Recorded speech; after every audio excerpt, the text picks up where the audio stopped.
परमेश्वर के धन्य नाम की महिमा हो। प्रभात मनन के सत्र 1086 में आप सभी का स्वागत करता हूँ। आइए आज का मनन के लिए हम पढ़ते हैं पहला थिस्सलुनीके अध्याय 4 पद 4।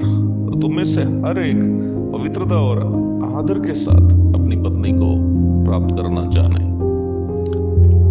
कल हम ये मनन किए थे कि परमेश्वर के द्वारा निर्धारित पत्नी की प्राप्ति के लिए व्यक्तिगत जीवन में पवित्रता बनाए रखने की आवश्यकता है।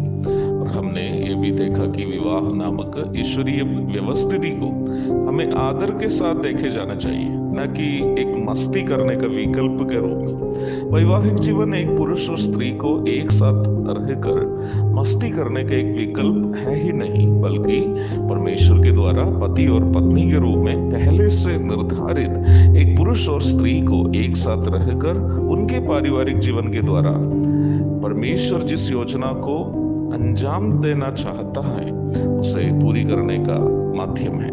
Marriage life is not at all an option to just enjoy life by a man and woman, but to accomplish God's plan through the family life of a man and woman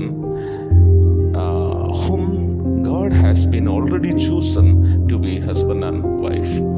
शादी ना ही माता पिता के द्वारा निर्धारित किया जाना चाहिए, ना ही लड़के और लड़की के द्वारा, परंतु लड़का और लड़की और उनके माँ बाप सभी परमेश्वर की इच्छा के लिए अपने आप को सौंपने चाहिए।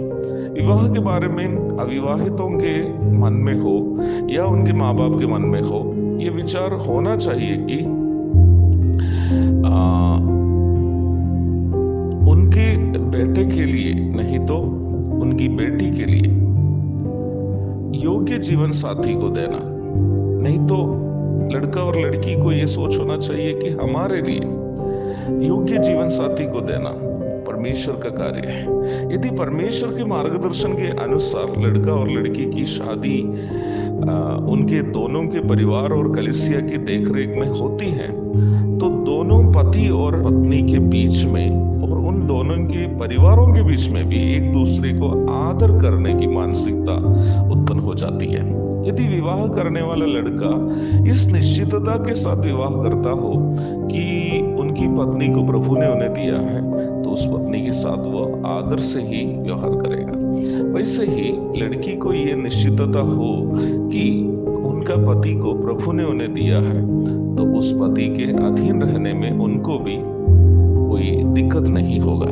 वैसे ही दोनों परिवारों को यदि ये एहसास है कि प्रभु ने उनके बच्चों को जोड़ दिया है, तो लड़का के परिवार वाले लड़की के परिवार के साथ और लड़की के परिवार वाले लड़का के परिवार के साथ भी सम्मान से ही व्यवहार करेगा।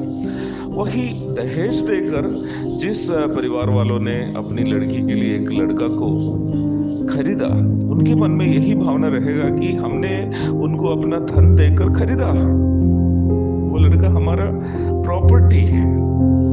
वही जिस लड़का धन की लालच में शादी की, वो आगे भी उसी लालच की पूर्ति के लिए पत्नी को और उनके परिवार वालों को तबाह करते रहेगा। और कभी भी लड़की या लड़की के परिवारों के प्रति, लड़की के परिवार वालों के प्रति एक सम्मान की भावना लड़का के अंदर होगी भी नहीं।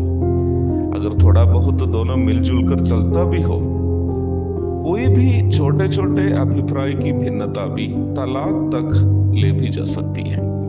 वैसे ही प्रेम विवाह भी परिस्थिति, एक दूसरे के प्रति शारीरिक आकर्षण, मानसिक समझ आदि पर निर्भर होने के कारण विवाह के बाद जहां भी परिस्थिति विपरीत हो जाती है या एक दूसरे के प्रति शारीरिक आकर्षण खत्म हो जाता हो या अपनी प्रतीक्षा के विपरीत में बातें हो जाती हो, तो वो रिश्ता समाप्त हो जा सकता है। इसलिए परमेश्वर के द्वारा निर्धारित अपनी पत्नी की प्राप्ति के लिए और एक धन्य पारिवारिक जीवन के लिए परमेश्वर की अगुवाई के अनुसार विवाह करके परमेश्वर की अगुवाई के अनुसार जीना ही उत्तम है। एक और शुभ दिन की धन्य कामनाओं के साथ आज का मनन का मैं यहाँ पूर्ण विराम करता हूँ। प्रभु आप सबको आशीष दे। मारानाथा।